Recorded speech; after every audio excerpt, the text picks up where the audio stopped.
Match day 31 and 30 in the books.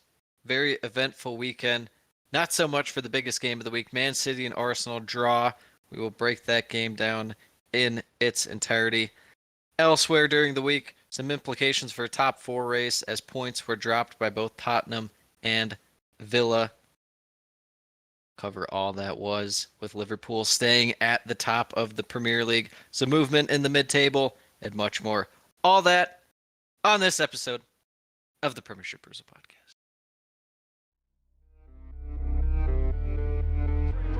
Manchester City are still alive here. Balotelli, Aguero!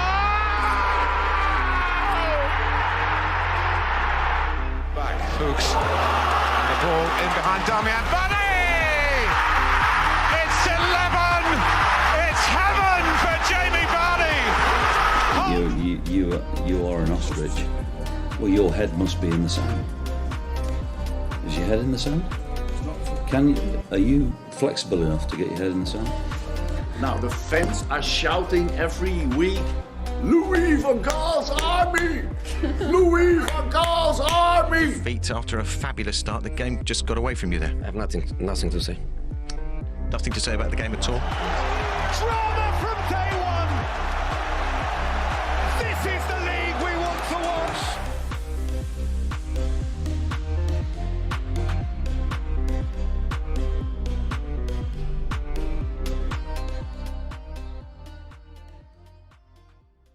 Oh, Sammy boy. Oh.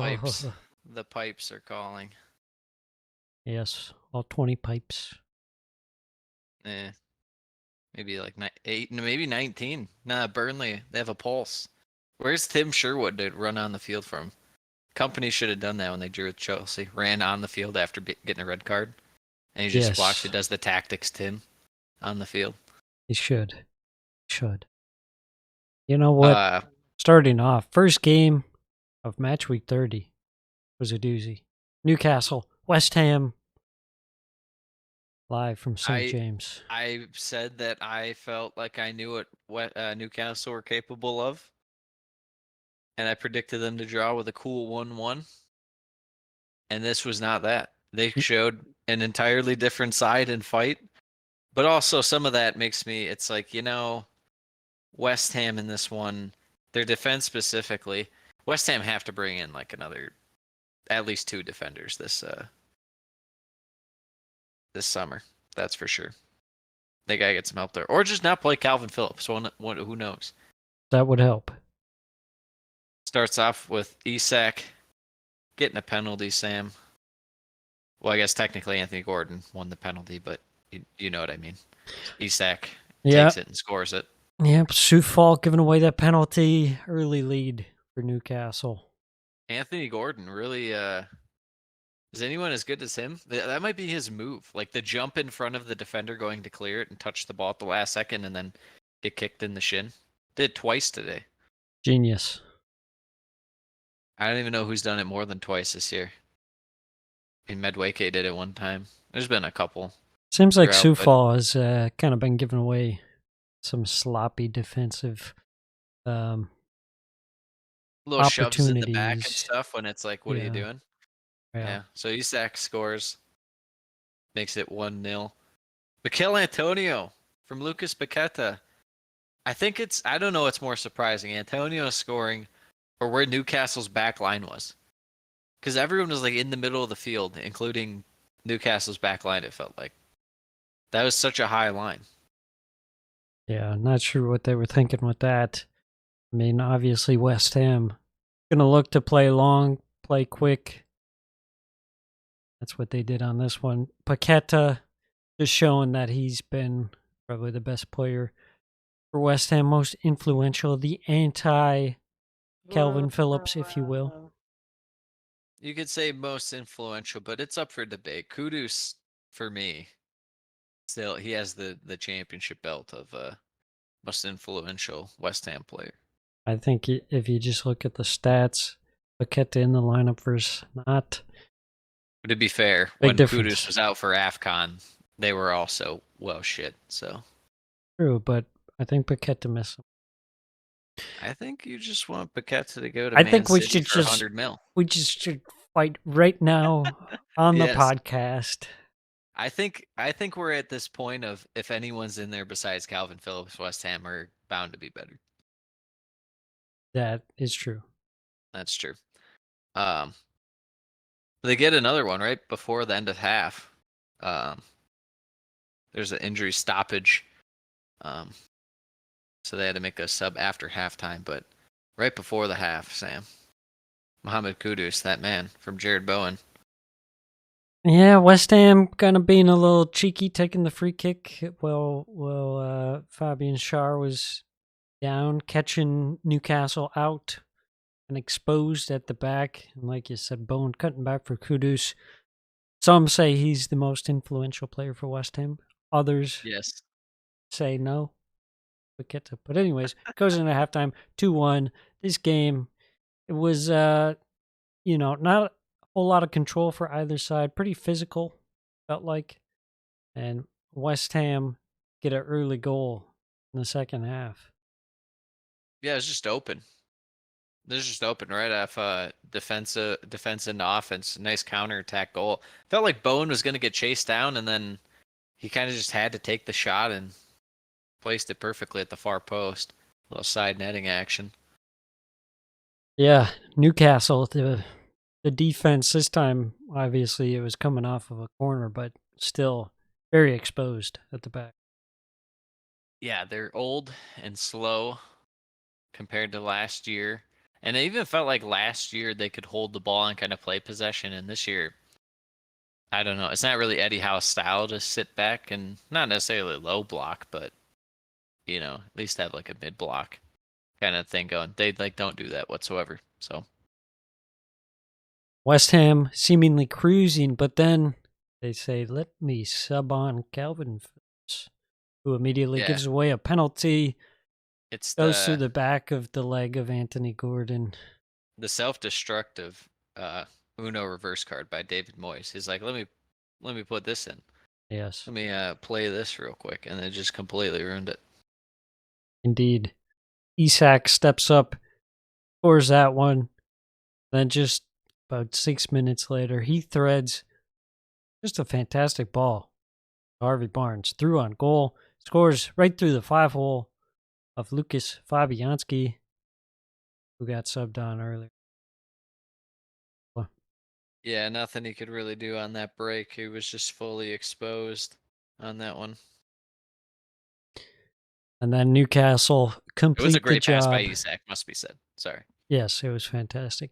Newcastle complete the job. 90 minutes. Go back to front quickly. Anthony Gordon lays off a ball for Harvey Barnes, who unleashes an absolute rocket Oh, for the winner. that's what we expected the whole year. Yeah, good to see some Harvey Barnes cookage. Yeah, to say the least. Isak, fantastic game too. Had a great week this week for my fantasy team. Yeah, we don't talk about The comeback is officially complete. been made, but It's we'll disgusting. see. It's close enough to see what can happen Nah. and this year. Anthony Gordon, second yellow. Anything to say about that? Yeah, what are you doing? Well, He's checked out. he just didn't want to play against Everton. He was scared. Yeah. He was just like, I'm gonna have to go.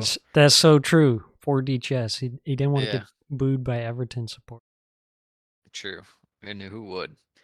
Speaking of Everton, well, anything to say about Newcastle or West Ham to wrap this one up? It's just this game really was a microcosm of the mid-table this year, where it's just like not necessarily terrible play, but moments of terrible play to where it's just like it makes you question like what is wrong with each team. Because like I mean, Newcastle's down 3-1 in this game. It's like why are they like this? Why do they just roll over and not do anything? And then West Ham, their defense. I mean, it's shown flashes early in the year that could be like tolerable, but if they don't just sit back and counter the whole time, it's very exposed. So I don't know what to say about this West Ham. They look like a fighter that's a little wobbly right now, Sam. They do indeed. right. Let's move on. Yeah, Bournemouth Everton. Bournemouth, This game, Everton. Yes, this game did this suck. this game shouldn't have existed. Which who could have seen it coming? Bournemouth versus Everton, two real powerhouse. I just can't believe Clubs. how much Everton had the ball. That's the only thing I'll say. Well, could you Not like I believe was expecting it how? 70-30, but like I didn't expect Everton to have the majority of possession. I mean, it ended up being pretty close, but Yeah, I think it was like 52 or 53 Everton, but still. Yeah.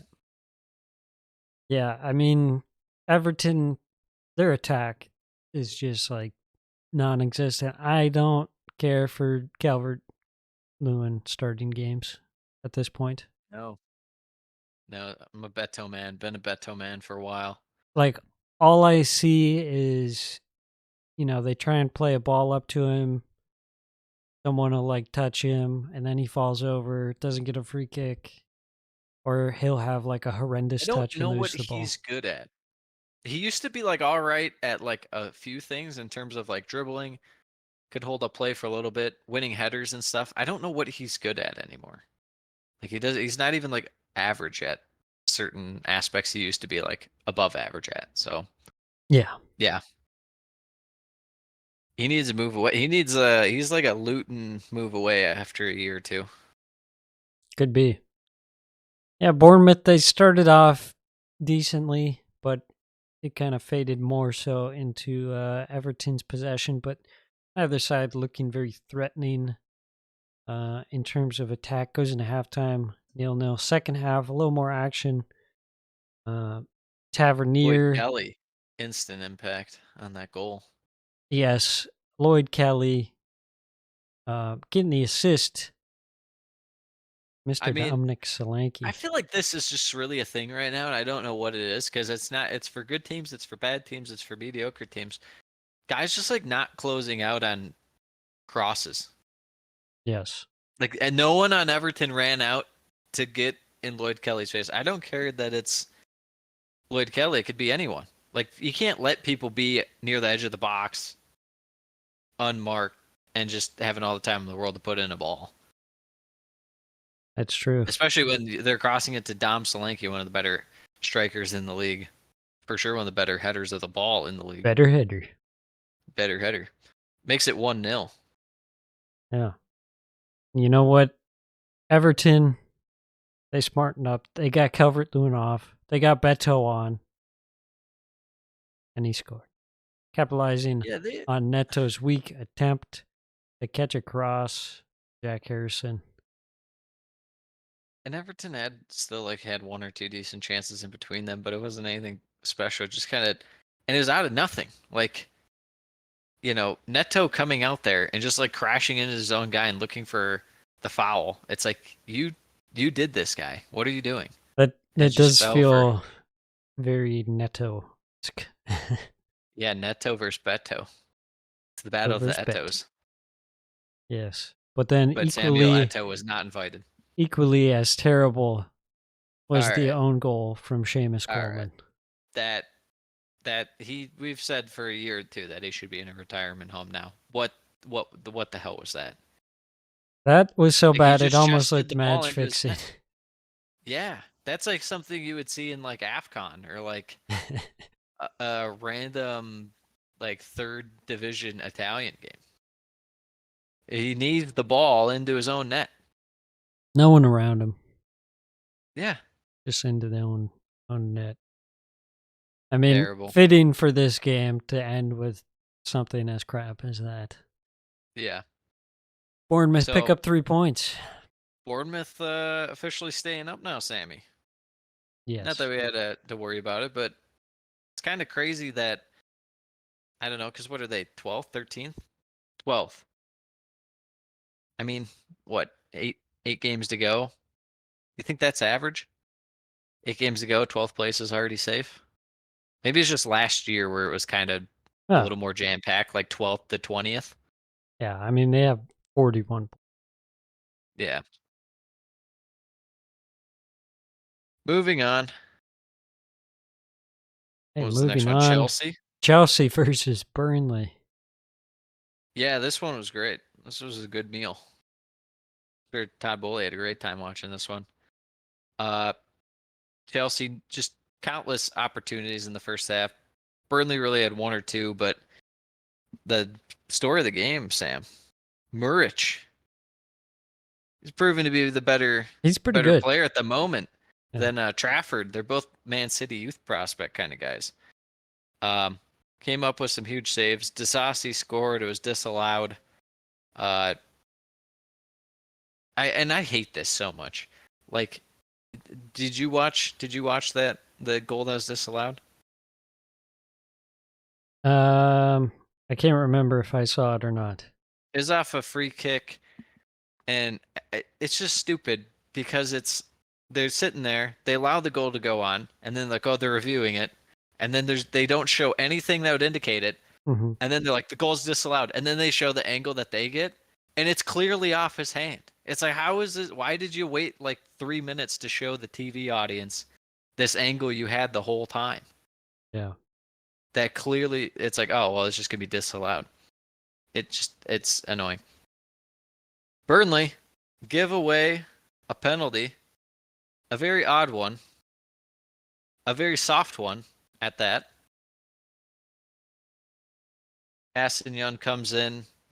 For some reason, Mudryk not going to get the ball at all, but he says, hey, I'm just going to create minimal contact for you to take a dive, and you're going to get the call because I'm in a terrible position and shouldn't be doing what I'm doing.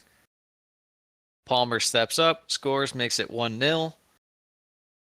Second yellow, people really complain about that, Sam. I feel like if it's a penalty, probably a second yellow. Is it a penalty in the first place? You tell me. I mean, by my rule, the unofficial, unwritten rule of Hank, which is if I'm sitting there wondering why you're doing what you're doing, it's a penalty. Yeah. Then I have to give it to Chelsea. But it was very soft. Mudryk definitely went down easy. There's no doubt about it. Palmer Ukraine steps up, Bolt. slots penalty. 1-0. Second half, right out the gate. Burnley come down. Hit a nice little half volley. Josh Cullen. Very nice. Chelsea after that, trying to break down Burnley's low block. Had a couple decent chances. Burnley just doing a good job of keeping shape for the most part, but is mainly Muric coming up big. And then, lo and behold, Cole Palmer played through. I don't know what Burnley's back line was doing. He was wide open. Slots it, makes it 2-1. Burnley immediately respond with a corner, and Chelsea say, you know what? Marking is optional. Dara O'Shea wins the header. Petrovic with some of the worst hands I've ever seen out of a goalie. Makes it 2-2. And then Sam, in about the 88th minute, Raheem Sterling from, 3 yards out? 4 yards out? That headed chance. Yes. It was close. He had the whole, I don't know, 2/3 of the net to aim at, and he puts it wide. A classic It was Sterling really, masterpiece. it was really an opportunity for him to shut up people that are complaining about him, but instead it just Fed the makes people flames. complain about him more, and people are like, well, if you'd back him, it's like he makes $325K a week and he can't make tap-ins. I'm sorry, I prefer guys who do their job. Yeah, that was supposed to be his thing. He was a tapping merchant, but Yeah, not at Chelsea. Finishes 2-2. Sam was sitting texting me that if Chelsea didn't win, Poch should be out. So I'm glad you're Poch out as well. yes. There's just no consistency to anything Chelsea do. So might as well. I Even don't if know they if you feel this way or not, but you know, Mhm. picking up on the body language and the interviews from Poch, it seems like he doesn't really care. Do you think Yeah, he cares? because I think he has a different mindset than a lot of Chelsea managers in the past because I don't know, like there would never be this pressure at Tottenham, even with Kane and Son and stuff. Like, think about that. He had like three of the best guys for like, I don't know, 3 to 4 year period with Son, Kane, and when Dele Alli was good. If that was like United and you were getting like constantly getting like third or fourth or like even Chelsea and you couldn't get over the top, like I feel like you would have been sacked. But as Tottenham, so I think there's this weird thing in his mind where, the winning, it's not necessarily not important to him, but he doesn't value it in the way that certain other managers do, and Chelsea fans, who are the most spoiled fans imaginable, they suck for 2 years, and it's the end of the world. But yeah, no, he seems like defeated by the fact Chelsea fans hate him. Yeah. So I don't know. I wouldn't say he'd walk away because he's only on a 2 year deal, but I just don't see how they bring him back, Right. whether they get Europe or not. I just don't think they bring him back. Yeah, it I feel like just some of the doesn't seem players, like he's connected to the club. I feel like the players like him on like a morale kind of standpoint, but the tactics with him, I'm getting there to where none of it makes any sense. It just doesn't. And I Yeah. get some of the players I think are worse than people think. And their price tags obviously don't match their quality, but there's some guys out there who have quality and they just game to game are not as consistent as they should be. So Mhm. that's how I feel. All right. As for Kendall Company, Kendall getting sent Company. off, it's a point, keeps his season alive. Speaking your season alive, Forest and Crystal Palace. Yes. Crystal Forest, they're Palace. fighting. Crystal Palace are they Crystal Palace fighting? No, Are they fighting? I don't think they've had any fight all season. No, I think it's just relying on Etze. They're kind of like an even more shit Chelsea that's just relying on Palmer. I think that Palace is just like Etze or at least say, go do your thing, and we'll have Stand Jordan over Ayew here. back here. Yeah. Yeah. They get an early goal. Really not that many chances early, but Jean-Philippe Mateta, Sam. What a goal it was too. It was a nice goal.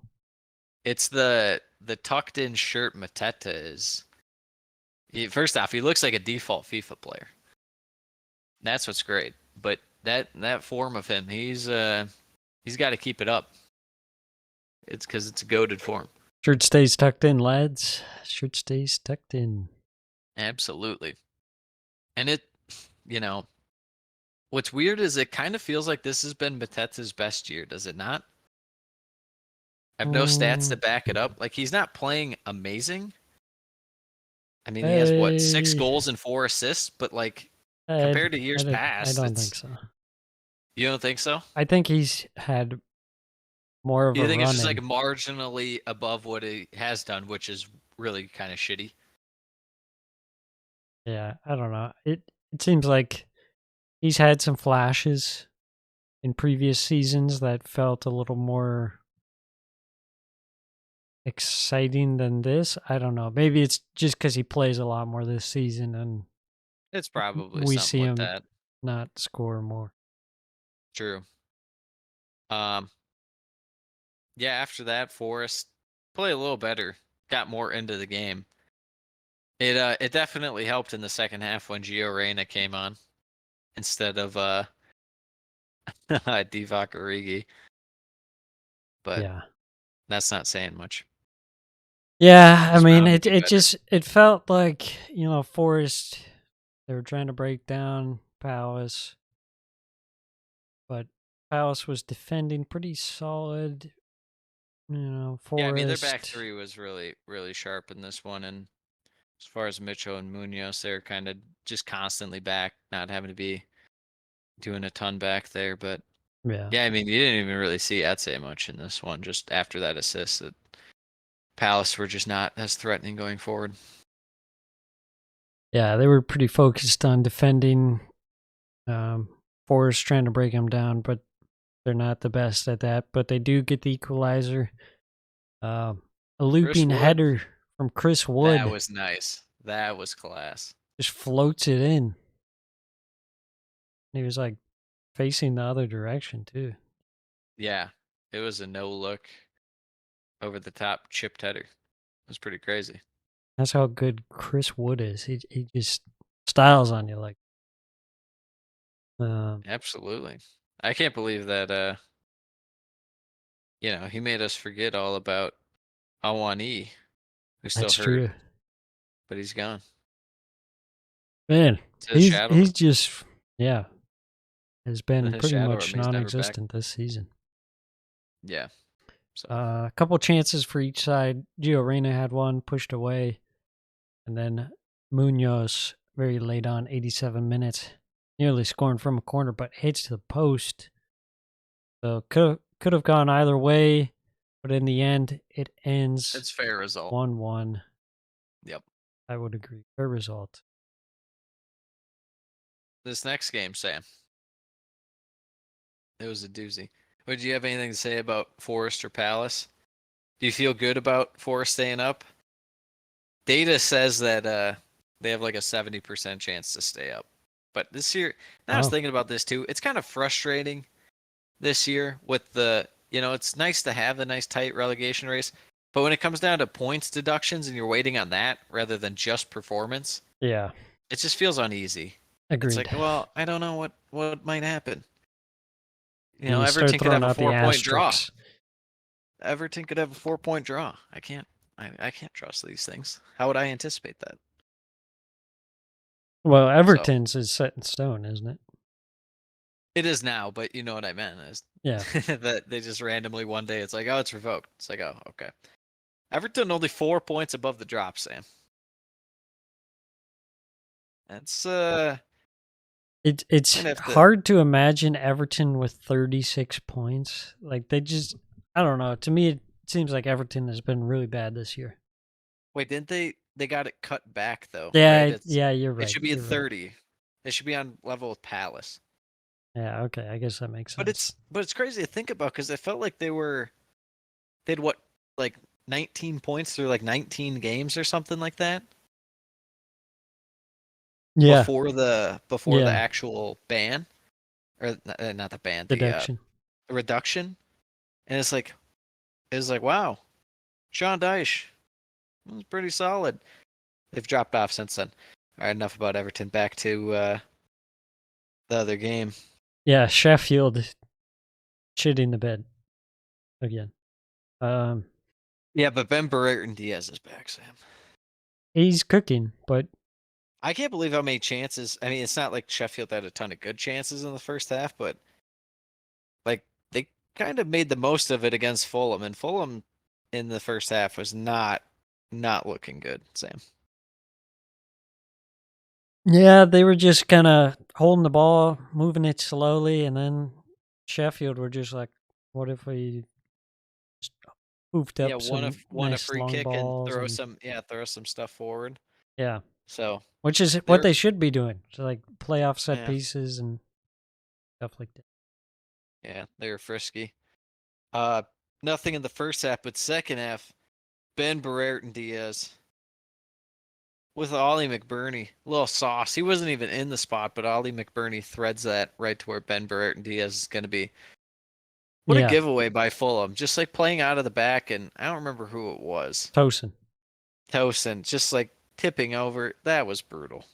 Yeah, you can't be doing that against Sheffield. Against Sheffield, yeah. Yeah. But they got the equalizer just a few minutes later. Polina with a free header, and that's an understatement to say free header. It was free header, but also he made the most of it, like that little loop to the back post. Yeah, that was a nice header to say the least. But yeah, I mean that doesn't happen if he's not marked. It's not going to be as easy. So, and then there was a role reversal this time. Brereton Diaz returns a favor to Ollie McBurney after a quick free kick, and Sheffield retake the lead.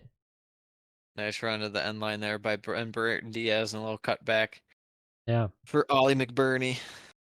Yeah, and they get another one, a third, quick off the kickoff.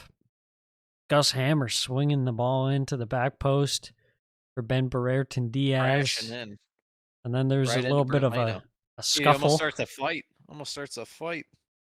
You Yeah. kidding me? That was kind of This was a the fight that whirlwind. Sheffield needed the whole year.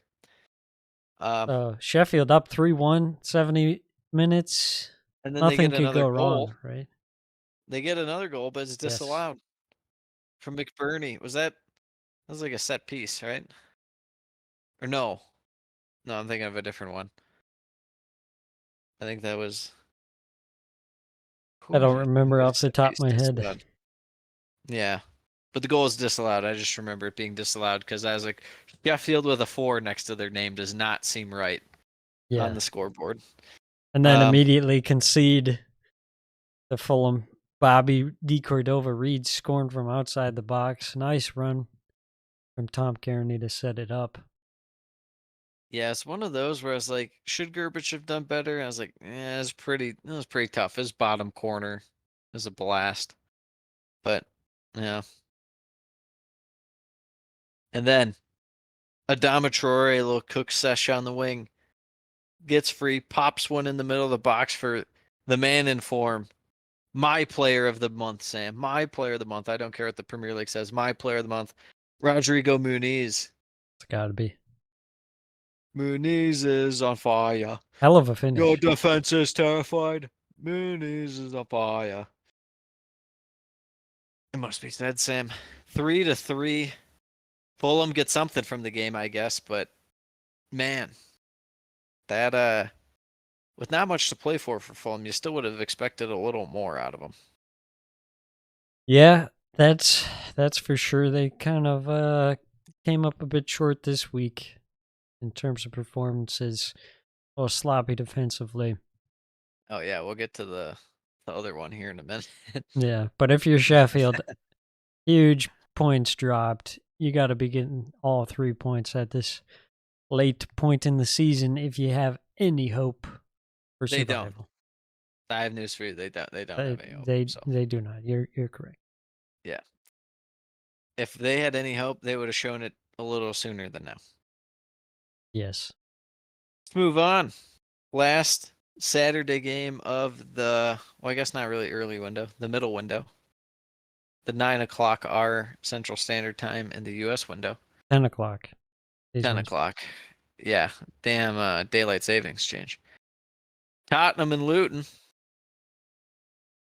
Yep. I think we called this one that Luton would throw it away. No, you did. You said, is this one where Luton Okay, take the lead? okay. I think I called the easy 3-0 for Tottenham because Luton were going to miss like 4 or 5 guys. But you said, is this one where Luton just look good and then they just kind of crap the bed? Yeah. And I said, no. And I was wrong. To be fair, it definitely wasn't as bad as some of their other collapses, but No, and it's mainly because Tottenham were just kind of playing like Tottenham, and they easily could have had another goal or two in this one after like the sun hitting the post, and yeah, plenty of chances.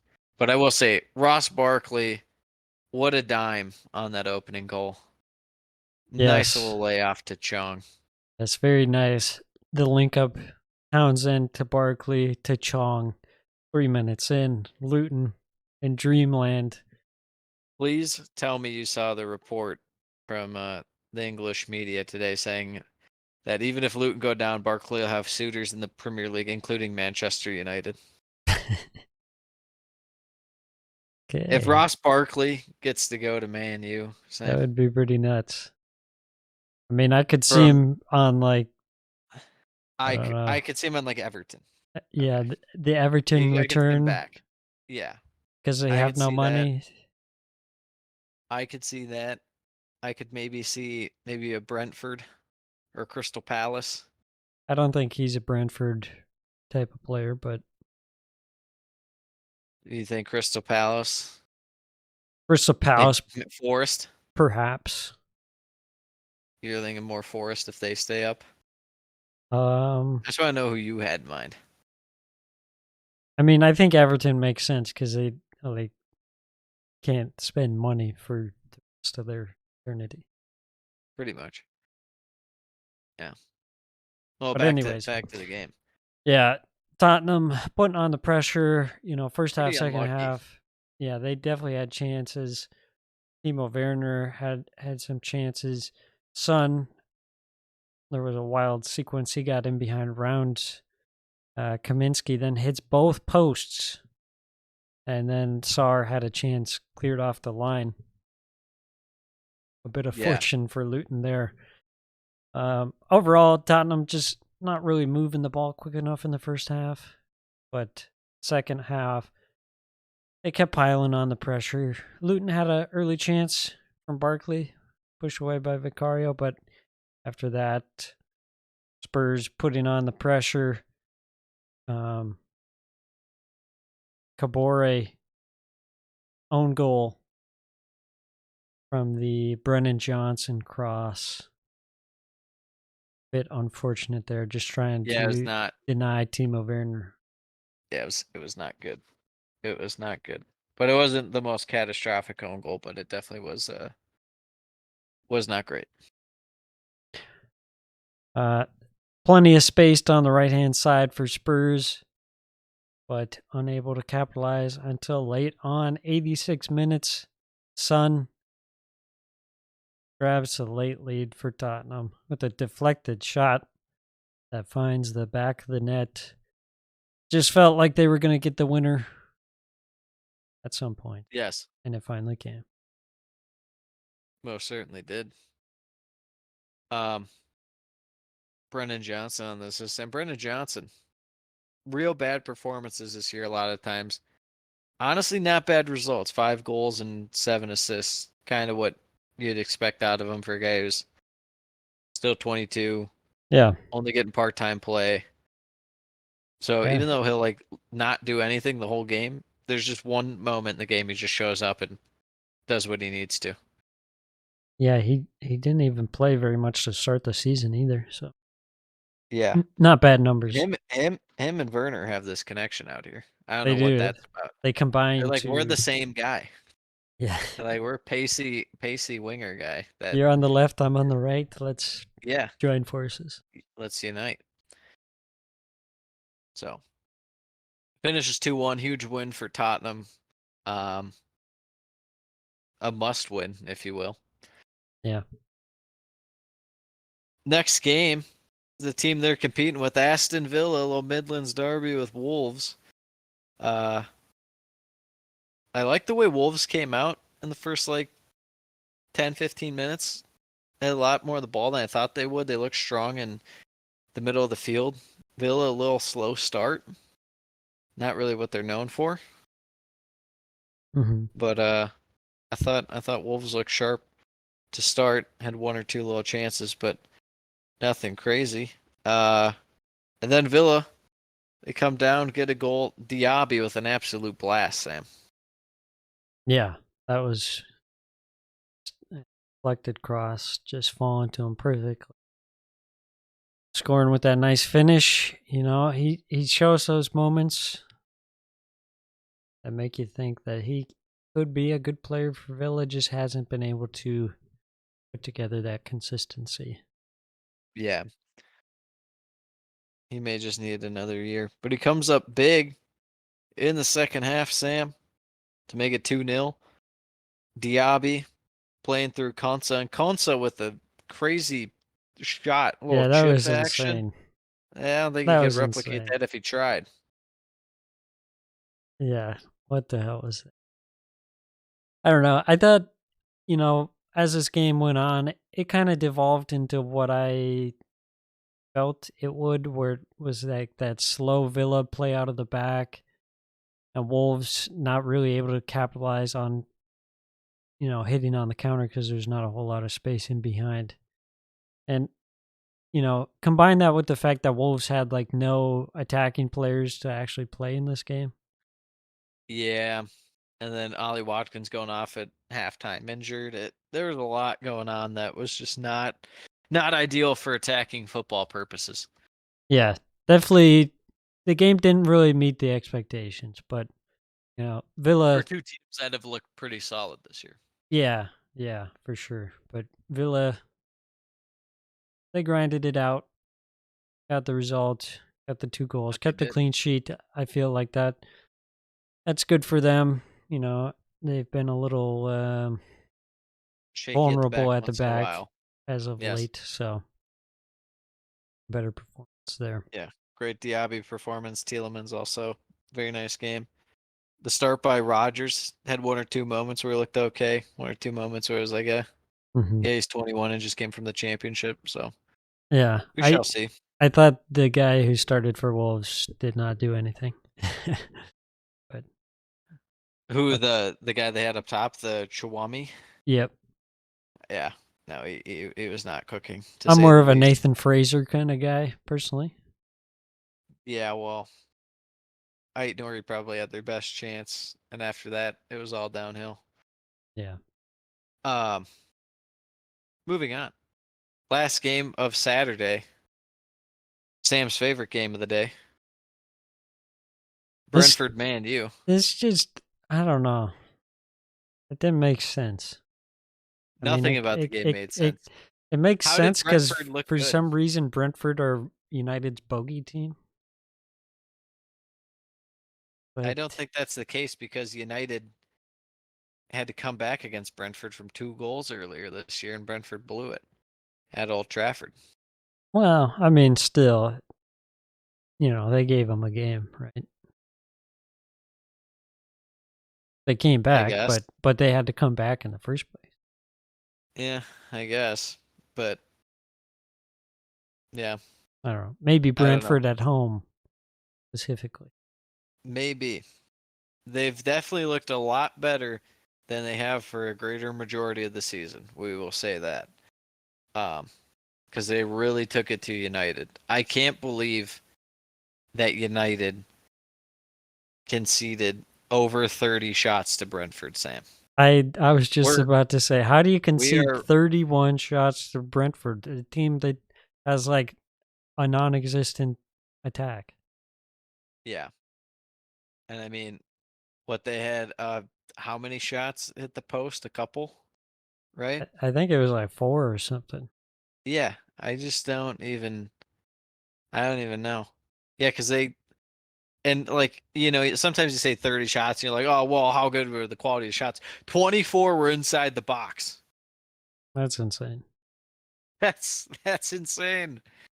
That's actually insane. United had 44 clearances. 44.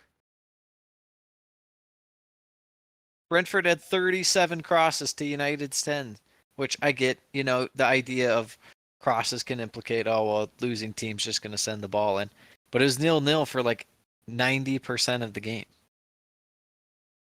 And Yeah. it just doesn't make sense. Like, this isn't the peak of Brentford. This is like the worst version of Brentford we've seen since they've Yeah. been promoted. And still Oh, you no doubt. let No them doubt. just dominate you. Walk all over you. Yeah. I mean, Matthias Jensen was nuts in this game, and he's been definitely worse. I wouldn't say crap, but he's been worse than he has any of the other years. I just don't know. I really don't understand it. And United, they're getting performances out of a couple guys. No more. No more from McTom. No more from Dallow in this one. Hoyland has now kind of, I'd hate to say gone cold, because if you still probably average it out, he still has like probably like 7 goals in his last like 9 games, which is reasonable, but he's relatively gone cold. Rashford is like hopeless right now. Like Yeah. hopeless. He is hopeless. The whole Mino thing still somehow not cooling off. But what did he do in this? Did he impress you? I just don't. I feel like people are so like quick to jump to like United has a star wonder kid, and it's like, Yeah. I just don't get it because it's not the case.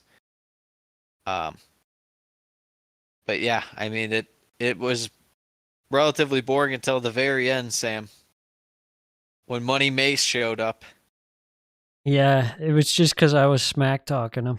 It was. I didn't even know he's healthy enough to return yet. Me neither. He just shows up and he plays. He gets a goal. Although, I mean, I don't know what Brentford was really doing on that defending, but an assist from Casemiro to Mason Mount. That's quite the That's a combo. goal. Yeah. That's what Man U drew up in their visions when they assembled this team. Yeah, they finally got to put it together. The 96th minute. Yes. Just to immediately go down and concede about a minute later. Or, well, I guess a little more than that. It's like 2 minutes, but still. Yeah, you never Ayer. expect the Ayer hitting a cutback. Ivan Toney. Nice little move there, to say the least. Mm-hmm. A little dribbling spectacle he put on. Squares it for Ayer. Ayer making a little move. Ripping it. Making it 1-1. Which, I mean, thank God. If United had won that game, Yeah. that would have been the most disgusting thing ever. I mean, they love a good, disgusting, like 1-0 undeserved win, but This would have been of epic proportions. this would have sent me off the deep end. Sure it would have. I would have been standing at the whiteboard, sped up GIF. Don't believe it. You're always defending United out here. Even more so than Johnny Evans, who's defending United a lot because he has to play all the time. They're doing a title charge with their -1 goal differential. Yeah. Right. I mean, yeah, they're what, two? They're two goals better on goal differential than Fulham. Worse than Chelsea. Yeah. I mean, they're worse than Chelsea. They're worse than Newcastle, Brighton. I mean, my God. It's just terrible. All right, let's move on, Sam. Liverpool, Brighton. Liverpool just feel obligated to spot teams' goals. They like to make things interesting. Clearly. I think what caught my eye in this one was Mo Salah was, even though he got the goal, was really stinky. Really stinky in this one by his standards. Not the best week for him in this game or the other game as well. Game today. Yeah. Brighton opened up, 2nd minute. Danny Welbeck with a blast. Did you think for a second you thought, you know what? Liverpool will lose this one, and Welbs is helping out Arsenal in the title charge. I mean, 2 minutes in, that's a long ways to go. And I know we haven't talked about it for a bit, so I think it's time we can bring it up without it being obsessive and over the top. But what the hell was the Brighton lineup again? Dude, De Zerbi, he's gonna cook for Bayern. Which I find it so funny. Imagine De Zerbi at Bayern where every team is playing a low block against him. It's going to be disaster. As his team cannot freaking break down a low block. I don't get how he gets this pass of... I don't get this pass that he gets of oh, well, he doesn't have he has a tight budget wherever he goes, and he makes the most out of it and stuff like that. Is if you watch him at Sassuolo and stuff, his teams played good football, but no one was really acting like he's a world-class manager. Same with Shakhtar, and now he gets to Brighton, and he puts up a worse points per game total by a substantial amount than Graham Potter, with effectively the same team last year. And now going into this year, he just gets put into these conversations. Why? Because he got him to the knockout stage of the Europa League, and they're not bottom half of the table of the Premier League, which is very weak this year. What are we talking about? And he puts out these... I get they have a handful of injuries, but he puts out some of these lineups. They don't make sense. They don't make any sense. I agree. And this Van Hecke constantly playing, he's the reason that Mo Salah was able to score the 2nd goal, because I honestly thought Salah was oh, this won't stand, he's off. And then Van Hecke's playing everyone on. It's what are you doing? Stop. Just stop. I think Van Hecke is the coach's kid of Brighton. He might be. Why is he playing every game? Makes no sense. Yeah. Tariq Lamptey was like in a forward kind of role in this one, and Jakob Motor up there too. Like, I just Yeah, I don't get don't it. like that. It's just not good.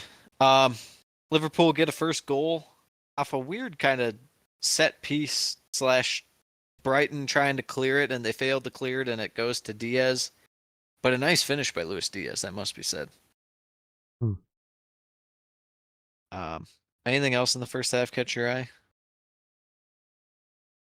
Mm, I mean, Brighton, I guess they at least had some chances Yeah, in terms of attack, but, you know, not a whole lot. yeah, I suppose. I feel like their best player was Big Bart in this one, coming up I big a couple times. I think Welbeck is probably when he's out there, you feel like he at least has a chance of scoring. Like obviously he scored in this one, but you know, I don't know. Some of the other guys, you feel like they could play for like 9 years and one score. Never score. Yeah, perhaps.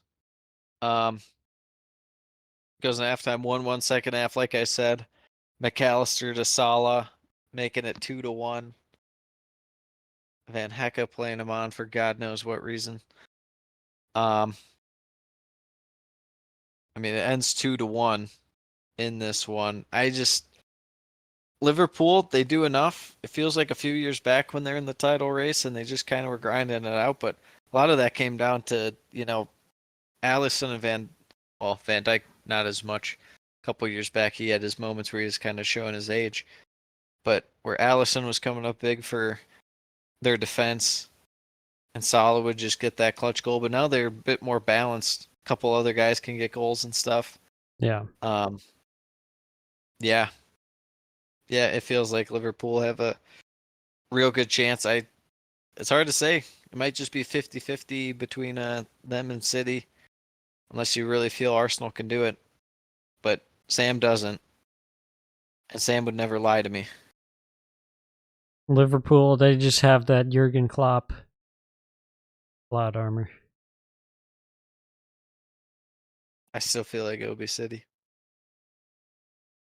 Hard to say. Speaking of City and Arsenal. This was a game. It was a game, my friend. Sam, your manager and Pep Guardiola ruining the sport. Ruining the sport. I'll say it. Going out there with 4 center backs. What is this? What is this? Tony Pulis? What is this? Stoke? Both teams going out with 4 center backs, pretty much. Hell yeah. And then just sitting back, low block and grinding. Hmm. Disgusting.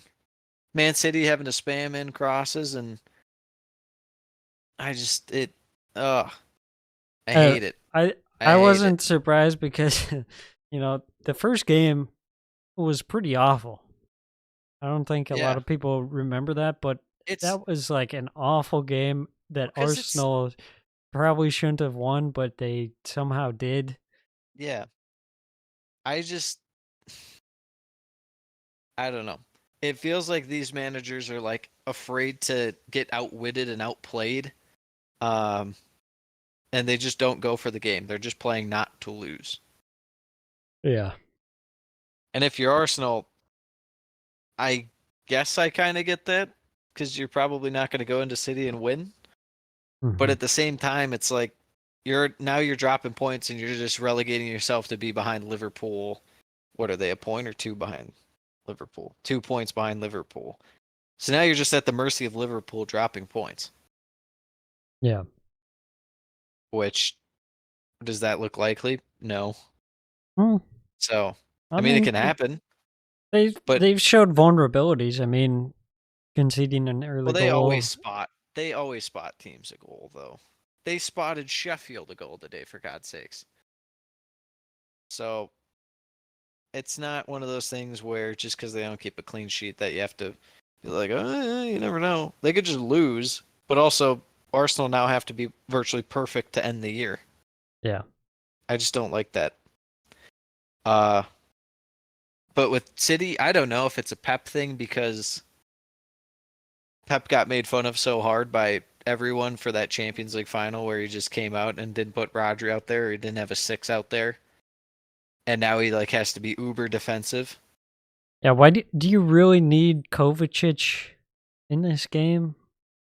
Yeah, because you can't let Arsenal do anything, bruh.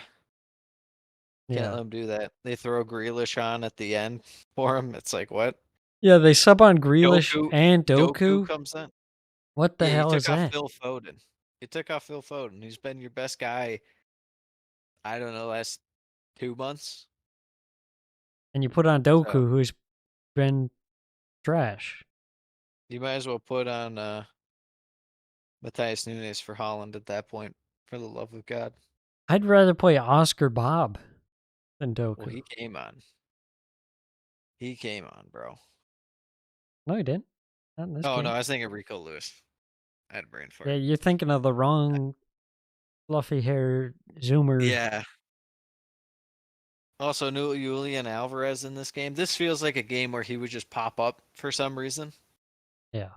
I don't know. I just thought it was weird. I feel like Pep overthinks these things, but what do I know? Uh, anything else stand out to you in this one? Arsenal had that like one chance in the second half where was it Trossard who should have hit the early cross Yeah, but didn't. but he didn't. Yep. That was about it. Arsenal withstood like 9 million corners towards the end. Yeah. That's why it's impressive Arsenal are able to do that defensively, but at the same time, I feel like it's just like congratulations, you kind of played yourself. If you actually wanted to win the title, I felt like you'd have to go for it a little more at some point. But Yeah. hey, you know, I guess if you keep City from winning the title, right? Let's move on. Match week 31, Sam. Yeah. Another stinker for Fulham and a huge 3 points for Nottingham Forest. Oh, I got Newcastle as a game. You got Oh, you Newcastle's first game. We can do that first. Yeah, I mean, this one, Newcastle and Everton, was actually a pretty entertaining game given the fact that both teams have kind of been stinky this year. Newcastle really on the front foot early. They get the goal. Isak, terrific finish as he's falling over, kind of acrobatic finish. Great pass from Harvey Barnes too, but a lot of it was Isak. Uh, plenty of chances in this one. Everton's winning, just doing frisky kind of Everton things. Winning free kicks, sending long balls in. One or two counterattack chances as well. It was really the finishing just kind of was lackluster, to say the least, in this one. But Newcastle just really let Everton hang around. Went halftime 1-0. Second half. What did happen second half? Dan Burns scored. It was a disallowed goal. He was offside on the free kick. It does not go up 2-0. Best chance for Everton fell to Mr. James Gardner, who took an absolute rip off the near post and out. Very unlucky on that. And then Everton get a penalty. Not initially, though. They had to review it via VAR. I didn't even spot it initially, but Ashley Young just being totally pulled down for God knows what reason. Like he was ever going to win a header or do anything in the box. But he was absolutely mauled. Calvert-Lewin steps up, takes the penalty, converts the penalty, makes it 1-1. Couple chances at the end for Newcastle, but Everton do a little time wasting and see it out. 1-1. Relatively fair result. I guess you could say Newcastle might deserve to win, but I would say draw is the right result in this one. Yeah, I mean, big point for Everton on the road. Need all of them. Need all Huge of them. points drop for Newcastle, who apparently now can get Europe because they try, or they did at least one game. Indeed. All right. Next game, as you alluded to, Forest versus Fulham. Fulham once again putting a bit of a poor performance in. And this one started off quick and fast from Forest. 9 minutes in, Gibbs White plays Hudson-Odoi through with just a delightful outside the boot pass. Hudson-Odoi shows good composure and gets the finish to take the 1-0 lead. Forest- Hudson-Odoi, Chelsea's second best player besides Cole Palmer if he's still on the team. Yeah, bring him back. Bring him back. He had another chance. Gibbs White in this game was just dishing dimes to everyone. Clearly, looked by the great. fact that after that game he was rumored with a move. It wasn't Tottenham. Who was it to? It's to some top 6 team. I can't. No, I think it was Newcastle, maybe. I think that sounds right. Newcastle. And it's like, oh, yeah, there you go. He was absolutely cooking. 19 minutes in, Forrest hit for a second. Chris Wood able to turn and shoot from outside the box. Very strange. Bernd Leno got flat-footed and was way too far off his line for where the ball position was. Very strange. He just kind of fell over. But Forest up 2-0 within 20 minutes. Great start for them. They keep pushing. They had more chances. Alonga had a chance. Just getting completely exposed down the left-hand side. Anthony Robinson just kept getting left one-on-one because none of the midfielders or attacking players had any desire to help out. Of course not. You had Alex Iwobi, he was just running all over the place. There's Terrible the reason he got positioning. subbed off early. Yeah, Fulham opt for the triple sub. At the 30th minute? 30 minutes in. Yeah. I saw someone tweet about that was like, do you think this is harsh or something like that? Or like, do you think they deserve this? It's like, if they're playing that bad, then yeah. And when you're down 2-0 to Forest inside 30 minutes, you probably deserve that. Yeah. I would say the person I felt didn't really deserve it was Harry Wilson, but I just felt like it was I don't know. The change had to be made, and they did look better after, to be fair. But it wasn't after they scored, conceded another goal just before halftime. Gibbs White once again allowed way too much space in the midfield. That was a common trend in this one. Links up with Danilo. Danilo returns it back to Gibbs White, who scores 3-0. Goes into halftime 3-0. Fulham pull one back right on the other side of halftime through Tosin from a corner.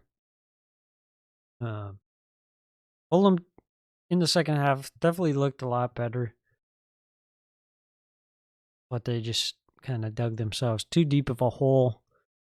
They had some chances that if they scored on, potentially could have brought them back into the game, but ultimately Sells made a couple of nice stops and Force defense did enough. Got a little help from the bar. Tete hit the underside of the bar from corner. But that one ends 3-1. Big win for Forest. Big win. Not just in terms of goals, but the way that they did it was a very emphatic victory. That's Nuno ball for you, Sam.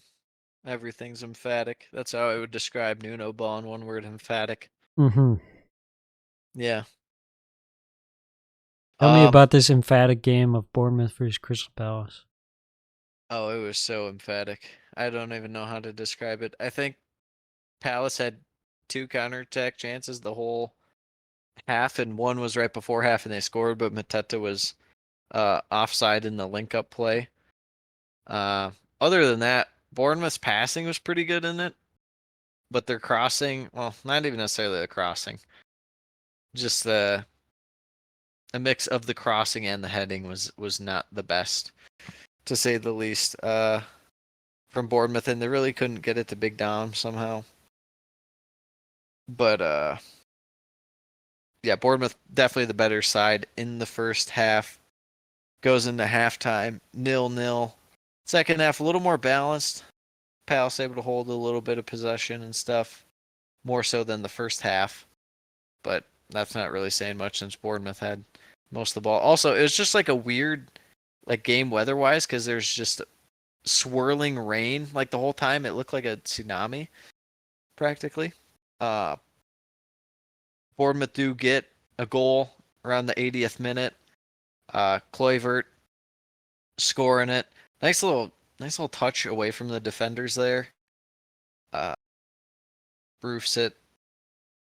But as for the rest of the game, Dean Henderson had to come up big to keep Crystal Palace in it for the most part. But it was all for naught as Bournemouth take all 3 points at the Vitality. Yeah. Not the most exciting of wins, but No, a win nonetheless. but it had to be. Yeah, it had to be done. Those are ones you just chalk up. You just chalk up. You don't look back at the end of the year and say, "Oh, I remember that game." You're just like, we won." Exactly. Yeah. Speaking of games that did happen, Burnley, Wolves. Burnley's back.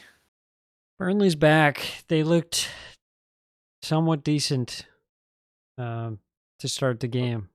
But, this was another game where Wolves, again, just very depleted up top. And then throw in the fact that they're playing a second game in short succession means guys like Ait Nouri, Lamina aren't going to be as fresh. Ait Nouri still definitely was the best player for Wolves in this one. And they kind of grew into the game as it went along. Scoring opened up in the 37th minute. Dara O'Shea swinging in a ball to Brun Larson. Free at the back post. Scores with a nice first-time finish. I messaged Hank. I said, why has this guy not been starting the whole season? It doesn't make sense. He's like the only one who seems to do anything in attack late. Yeah, I mean, it's one of those things where even if he played, all the time, he'd still be inconsistent, I'm sure. But at the same time, he is the most experienced for a team that really kind of lacks experience. Exactly. To say the will. Exactly. Wolves able to pull one back. Ait Nouri wins a soft free kick. And then Sarabia delivers a ball into the middle of the box that Ait Nouri ends up getting a head on. Probably shouldn't have been a free kick in the first place. But nonetheless, it was. Wolves made the most out of it. Goes into halftime 1-1. Second half, chances for both sides. Ait Nouri had one. Muric coming up with a good save. A couple chances that forced Saw into double save. Quick succession. But other than that, it's not enough to get it across the line for either side. Ends up finishing in a draw 1-1. It's good to see, though, a couple guys return for Wolves towards the end of the game. Well, I guess only Cunha, but Still something. It was good to see him come back. It's better than nothing because they don't really have anyone. It was a sight for sore eyes, that is for sure, other than watching Mr. Chiwome. I don't know. It doesn't even look like he even tries that hard. That's just Come on, youth guys. What do you want? What do you want from them? I mean, at least Nathan Frazier ran hard that one game. Let him run. That's all I ask. I digress. Yeah, I suppose. Not ideal result for Burnley, but one they must take. It's honestly amazing they've won games without any of their attacking players so far. As for Burnley, they keep chipping away. They're hanging around. Still probably won't stay up, but they've at least gained a point or two to give them a little bit of hope, but sometimes it's the hope that kills you. Undefeated in their last 4. Yeah. Uh, yeah, that's something. Take that home. Take that home with you, Burnley. West Ham and Tottenham, Sam. Interesting game. This one. West Ham open up with the first best chance. Jared Bowen. I don't think he fully expected it to arrive to him because it went through 2 or 3 people to get to him. But when he did get the ball, it was not directed on net. Felt like it could have been an easy chance had he been ready, or just taking it like he normally does. Tottenham make him pay about a minute later. Timo Werner cooking on the wing. Squared the ball right across the face net. Brendan Johnson taps it in. 1-0 Tottenham. After that, West Ham kind of settle things down. But Tottenham do have the next best chance. About 10 minutes in, Pedro Porro with an absolute missile that goes inches wide. Tottenham will rue that they didn't take that chance because West Ham come down off a corner and Kurt Zuma heads it in with the back of his head / back. I don't even know. It almost went off his name practically.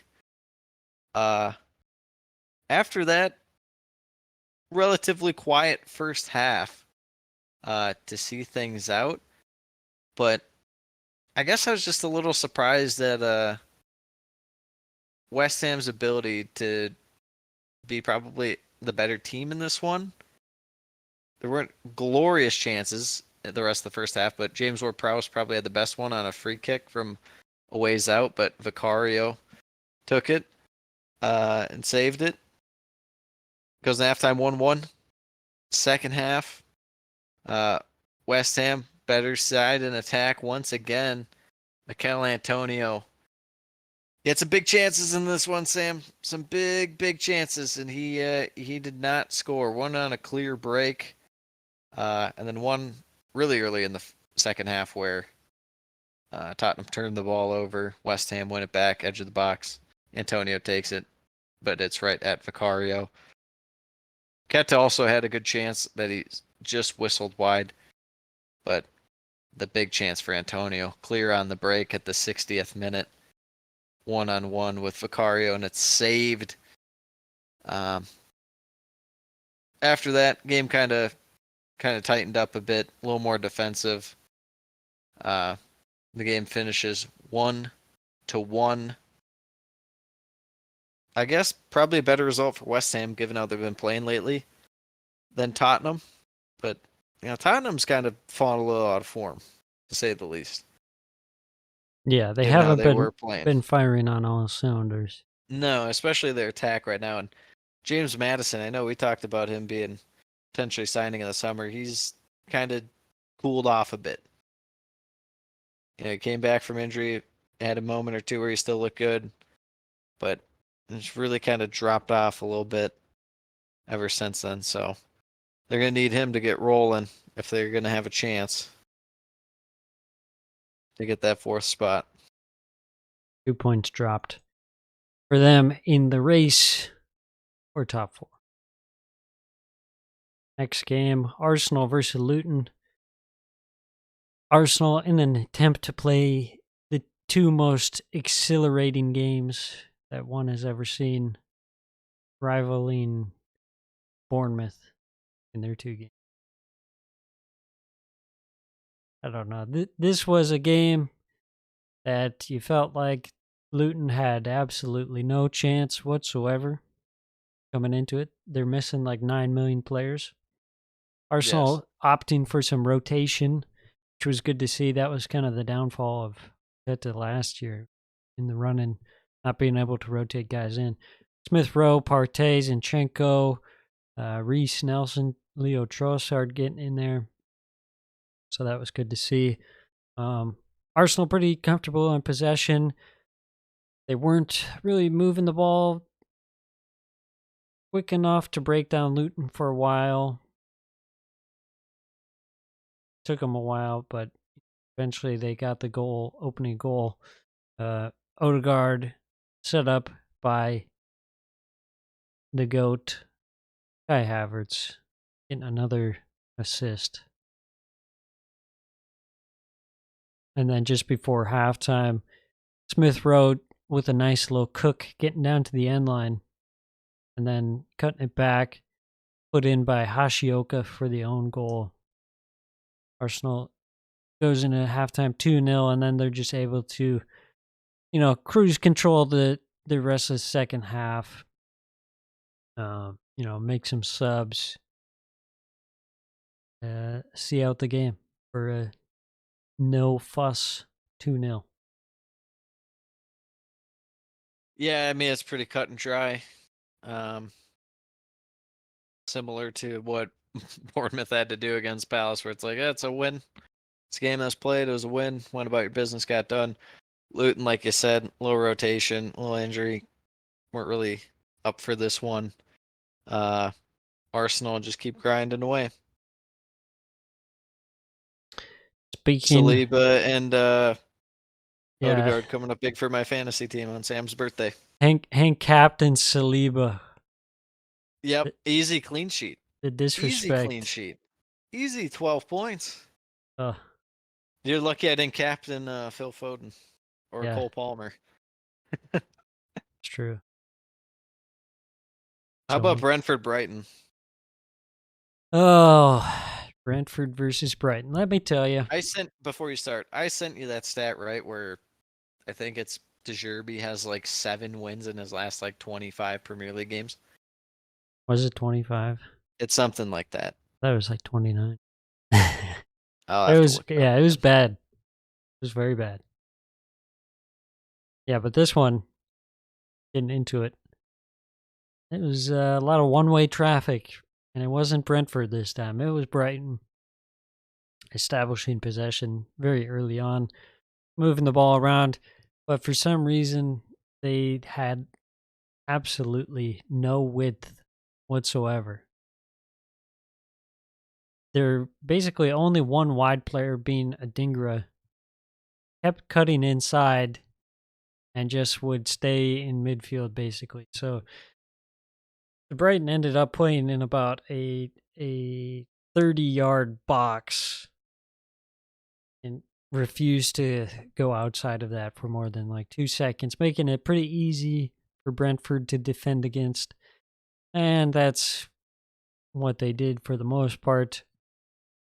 There was a weird spell where Brentford decided that they were going to try and hold possession, but then they like couldn't get it from out of their defense, move the ball forward at all. That was something. Ivan Toney had a chance, but Van Hecke did enough to put him off for the shot.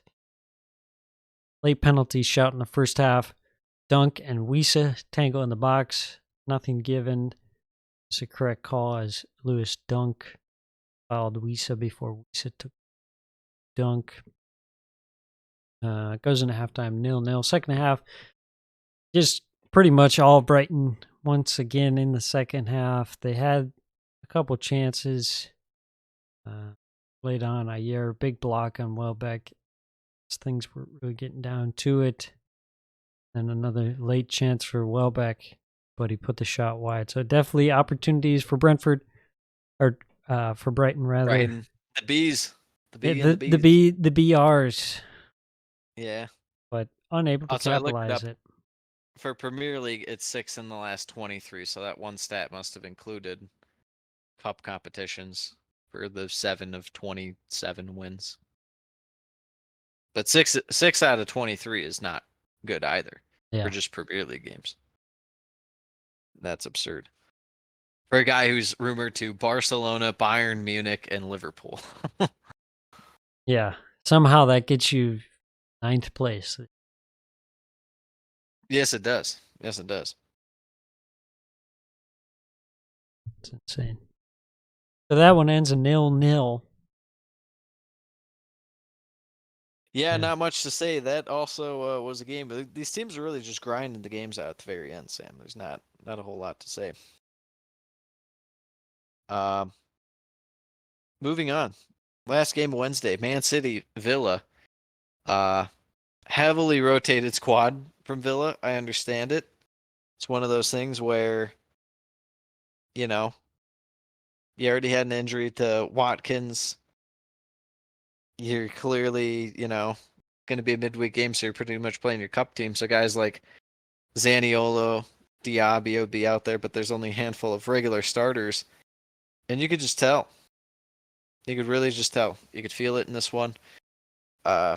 City get the early goal. Rodri scores it. Doku assists Sam. Doku cooking. Hold on, wait for it. Luca Digne. Hmm. Noted and esteemed defender, Luca Digne. Top class. Yeah, 30-year-old fullback, so big ups. At the near post. They like review this goal. I don't even know why. There was no way that there was any offside. Stuff like that just bothers me. Villa do hit on the counter though. Morgan Rogers getting it to Johan Duran, who just rips it right past Ortega. And you think, oh well, maybe Villa have a chance, but City kind of suffocate the game. They didn't even look that sharp, honestly, for the most part. But right before halftime, Phil Foden has a free kick in a great spot. He scores it. Zaniolo on the wall, peeling away to allow it to go in. Tough look. Makes it 2-1 before half, and you're like, oh man, that's probably it. And then Phil Foden comes out and has some cookage. Nice little play with him and Rodri for that third goal for City. And then Phil Foden, after City win it back with Villa trying to counter, Man City just, I mean, what can you say when Phil Foden's going? Phil Foden with an absolute missile from the edge of the box. One of the best goals you'll see for a third goal and a hat trick. Makes it 4-1. City see their way out of it. All 3 points. Still in form. But even that's got to be annoying for a team like Arsenal or Liverpool. It's like, if you play Villa, you'll probably be expecting Villa's best. Meanwhile, City are like, oh, we get to play midweek when one of their best players is hurt and they're rotating their squad. It's like, awesome. Thanks, Villa, for helping us out. Exactly. Going on to the Thursday games. Liverpool, Sheffield, Sam. Oh, Sheffield, they gave us hope. They gave us hope. They really didn't. Not me. But there was a small window. Gerbeck took it away right off the bat. Yeah. Like, I'm going to hold on to the ball here. Absolutely insane. I mean, the back pass, fine, plenty of time. Gerbeck, the most casual attempt to just, clear the ball down the field with an on-rushing Nunez. Like, what are you doing? What are you doing? Nunez jumps and blocks it in to take the lead. Sheffield, they did have a chance very early on, too. James McAtee stopped point blank. But, yeah, Liverpool getting it started 1-0 there. And it was just classic Liverpool. Plenty of chances. They lacked a bit of patience, I felt like, and they were just kind of opting for some poor shots, some low percentage shots when, in the first half, you don't have to be just taking every chance you can get, especially when you're up 1-0. But that's kind of how it played out. Goes in halftime 1-0. Second half, Sheffield United do pull a goal back. James McAtee floats across to the back post for Gus Hammer. So bad. It was so bad and off It was target. going backwards. But Connor Bradley deflects it in for the own goal. That gives Sheffield United an ounce of hope and makes Liverpool sweat for a bit. They had some chances. Robertson got subbed on. He looked good. And in the 76th minute, Alexis McAllister, the difference maker in this one, deflected clearance falls to him at the top of the box, and he just unleashes an absolute missile that finds the top corner. He had another chance later on in the game from a free kick deflected onto the bar. Out. And then in the 90th minute, Robertson swings a perfectly placed cross from distance to the head of Cody Gakpo, who does well to head on for goal number 3. Overall, fairly easy victory for Liverpool. Had to sweat it out a little bit, but they got the job. Yeah, not worried about it when Darweezy's able to get a block for a goal. That's how you know things are good. It's Gakpo one thing. scoring. It's one thing when Robertson drops a dime on you like that at the end, or McAllister just Has hits a rocket. thunderbolt. But when you give give up a Darweezy, completely avoidable goal like that, Sheffield, I have no get I out of here. have no sympathy for you. Speaking of no sympathy, Man U, the team that always pulls results out of their butt, they said, what if we just completely did the opposite this game? Chelsea and United today, people calling it potentially the game of the year. Not really. It's just an entertaining game between two clown clubs. But hey, that's better than having to watch Tacticos, Pep Guardiola, and Mikel Arteta, in my opinion. Chelsea Yes. open up the scoring first. Conor Gallagher, edge of the box. Could have been saved by Onana, but it's one of those where it's going through legs, little deflection. I don't blame Onana for that. Some people were, but Chelsea keeping the pressure on, kind of wasting a couple half chances, and then they draw out another penalty, which is again pretty questionable, but at the same time, it's like, what was Anthony doing? Crashes into Cucurella. Cucurella feels the slightest bit of contact and goes down. It's one of those 50-50s, but again, what are you doing? Why is Anthony tracking back in the box and then trying to lunge for the ball? Like you're just asking for something bad. Palmer steps up, slots it, makes it 2-0, and you think, oh man, United, they're shambolic. And Chelsea says, have a pint of this, lads. And they just completely collapse. Their midfield pushing way too far up. Man U just counterattack constantly. Man U settled for a lot of long shots in this game, which I thought was kind of weird. It's kind of very reminiscent of old United, but that was out of like possession. But yeah, counterattack chances. Caicedo and Badiashile miscommunication on the back pass. Goes to Garnacho, intercepts it, runs in, slots it to make it 1-2. And then Chelsea, who have like 8 guys in the box, yet somehow, and United, keep in mind, have about 2 or 3 guys in the box. Somehow no one marking Bruno Fernandes at the back post, heads it in to make it 2-2.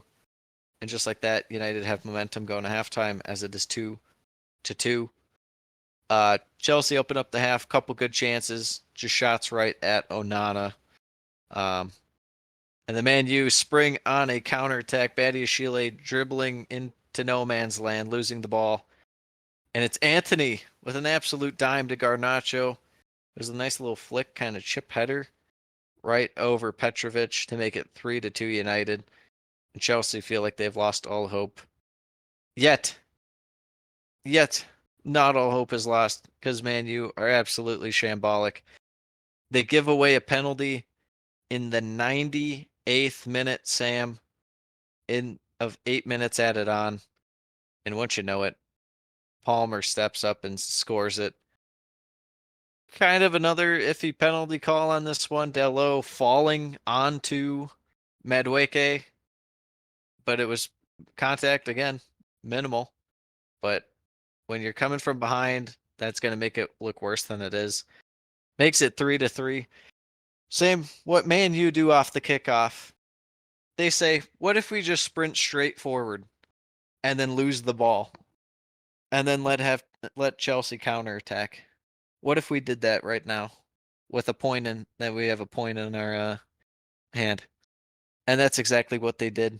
They ran right at Chelsea. They lost the ball. Enzo springing the counterattack. Sterling has a chance, but it is deflected wide for a corner. And then off that ensuing corner, Chelsea kind of go, I guess not really short because Palmer was in the box, but no one steps up to guard or Mark, Cole Palmer. And he did something that Chelsea just have not done enough of over the last year or so that they've sucked, in my opinion. It's just take a chance. You know, it doesn't have to be perfect. He just shoots a shot at net, Sam. And what happens? It deflects off McTominay and in. Sometimes you just have to throw it around the net and things happen. That's true. And it's pure luck for Chelsea to win this game 4-3. But also, United in no way, shape, or form deserve this. And neither did Chelsea for that matter. But still. Yeah. Cole Penmerch with the hat trick. What can you say? Like he said post game, what's he supposed to do? Not score the penalties? Am I right? So ends match week 31. It's a whole lot of games. That's a lot of games. At least we just have the weekend games, no midweek I think games there this is week, right? one. Yeah, not this week, but there's at next least week. one more midweek. Yeah. Yeah, let's get into it. First game up Saturday, early game, Crystal Palace versus Man City. I'm sure that'll be a doozy. Hey man, Palace are the bogey team. We were talking about bogey teams for United. Bogey team for Cities, Crystal Palace. Always has been. I don't think Palace has showed up this season. They just kind of They never Forgot really it do, started. even when they're going against City, you know, and it didn't matter. It could be Hodgson, could be Vieira, could be whoever. For whatever reason, that's Man City's kind of team they crap their pants against. I'm still going to go with a 3-0 City victory. I'm gonna say 2-0. No. Yeah, I was about to pull it back. I'll say 1-0. I'll say 1-0 City. Villa, Brentford. Villa, Be I hope you're interesting well to see. rested. Well, we'll see. We will see. It's the Ollie Watkins derby. Mm-hmm. We'll see if he's healthy. There's a chance he could be. If not, they'll be relying on Mr. Duran up top. They just need Diaby to keep cooking. Yeah. We'll see what else they can get out of some attack. This feels like a game that Doug Luiz will have a big impact on. I think I'm gonna say 1-0 Villa. I'm gonna go 2-1 Villa. Yep. Everton versus Burnley. The Sean Dyche 6-pointer. derby at the bottom. Whew. The Tarkovsky derby, the Dwight McNeil derby. That's a big one. Is there someone who's not on either team? Aaron Lennon derby? I feel like there's got to be another guy or two, but Andre Gray, was he on Everton? Feel like, no, he's on Watford. There's a bunch of guys where they feel like they Watford, Everton adjacent. Yeah, pretty much. I guess in this one I'll just be watching to see if Burnley's little bit of attack resurgence can keep up against Everton. I actually feel like Everton's defense has been kind of spotty here or there for a moment or two. Everton's attack has not been that great, but Burnley's defense is pretty crappy. I'll go with. I really want to pick Burnley just because it feels like their time is now, Sam. This is like a must-win if they're actually gonna have a chance. And they're the team that's in form. But I'm not gonna do it. I'm gonna go Everton 1-0. I don't know. I feel better about Burnley, to be honest. I do too, but I can't bring myself to pick Burnley. I can't do it. I'm gonna. You gotta do it for our sake. All right, good. I'm gonna say 2-1 Burnley. There you go. Fulham, Newcastle. This is the Mitrovic derby.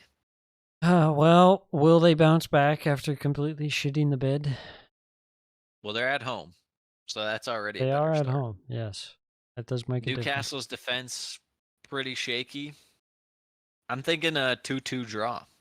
2-2 draw. Yeah, that's not a bad shot. Muniz is on fire. Your defense is terrified. What are you thinking? I think I'll just go 3-3. Throw Throw another 3-3 in the mix. This is like the guy who bids like $1 higher than the other guy in like Wheel of Fortune, Price is Right, for the like opening bid things. Yes. Someone's like $1, and this one's like $2. Like, oh, thanks. Gotcha. Yep. Luton Bournemouth. It's a big one for Luton if they want to stay up. It's probably a must. Not to win. mention Bournemouth don't really have a ton to play for now that they're already Yeah. staying up. But with that said, they beat Palace this week, so Yeah, who I knows what to just make of it. I don't know. Luton, Their injuries energy's kind of zapped right now. Yeah, Yeah, their energy's zapped. I still don't feel great. I'm gonna go 0-0. no. But I don't even think I don't think it's possible for either of these teams to keep a clean sheet. So I'm actually gonna go 1-1. Yeah. I think I'll say 1-0 Bournemouth. Okay. Wolves West Ham. We'll battle the W's. Yeah. Craig Dawson derby.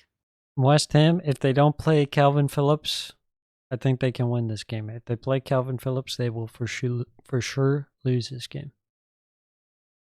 Interesting breakdown. 15 games played. Both teams have 7 wins, and there's been 1 draw. Perfectly Kind of balanced. crazy. I really don't feel that great about West Ham right now. With that said, they got a result against Tottenham, but Tottenham's not even playing that well. Wolves just need their defense to show up. Well, I'm tempted to make this a 0-0. yeah. I'm gonna go 1-1. I'll go 1-1, but it could be a 0-0. Yeah, I think. Did Wolves you see what Moyes said? What did he say? He said that he prides himself on being an attacking manager or attack style manager. It's like maybe not the line to drop with how West Ham have been playing the last like third of the year. I'll say 1-0 West Ham. All right. Brighton, Arsenal. This is going to You be the ready for game where De Zerbi to cook? DeZerbi pops off. Yep. After we've been shit talking him. 5 wins and 3 draws. This is Arsenal's bogey team. Yeah, Brighton Right definitely here. a bogey team for Arsenal. At the Amex, though, I think it's one of those where it might kind of catch them off guard and Brighton play a little better than normal, maybe. But at best, I still think it's Arsenal like 3-2. That's like best case scenario for Brighton. I'm going to go Arsenal 2-0. Yeah, I think I do favor Arsenal, obviously, but you can never rule out the bogey team. I'll say 2-1 Arsenal. Man U, Liverpool. Yeah, how does United come out in the next game after that? I don't even know. Horrific defeat. When they conceded that goal, Harry And you might as well Maguire just looked like disband the Harry club. Maguire looked like a sad man. I mean, they were up 3-2 in the 98th minute and lost in the 110th minute. That shouldn't be That's possible. insane. That shouldn't be possible. That is insane. I'm just ready for, to witness greatness with Kobe Mino out there. Yeah, true. I mean, I don't know how Liverpool, for whatever reason, their bogey team might be Man U. For whatever reason, I mean, they won 7-0 not that long ago. With that said, it feels like every other game other than that, it's just like a weird, like, it's like way closer than it should be. And Man U, like, Jedi mind trick Liverpool into playing close games. I'll go Liverpool 2-0.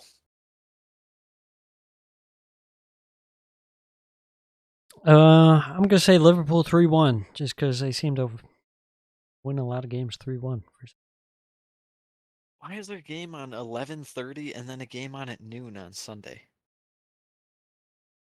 Good question. Sheffield Chelsea is the next game. I think that this game Denver might Ayrton finish. Diaz. This game might finish 6-5. Cole Palmer hat trick and hat trick of assists. Ben Barrett and Diaz hat trick and 2 assists. Hmm. Might end that way. I mean, Sheffield really turning it on now. Clearly, they're playing Fulham pretty tough. Who's to say Chelsea don't just crap all over themselves with back passes and playing stupid and can't break down a low block? Yeah, that can't be ruled out. With that said, I'll still go Chelsea 2-1, but I wonder what the odds are for Sheffield. I'm gonna look it up while you give your prediction. I'm gonna say Chelsea 4-2. It feels wrong saying Chelsea 4, but Or any, yeah. No, not really. It feels wrong saying a team scoring less than 2 against them from my point of view, because Sam, I don't know if you know this, but I think they've conceded at least 2 goals in the last 7 games. Hmm. Not so nice. Not so nice. I'm still trying to pull this up. It's taking me a minute here. The odds aren't up yet. Rat bastards. dude, come on. I'm telling you, Sheffield, they're gonna be a good bet. Tottenham Forest to end this one. Wow, the split on this 13 played, 6 wins for each and 1 draw.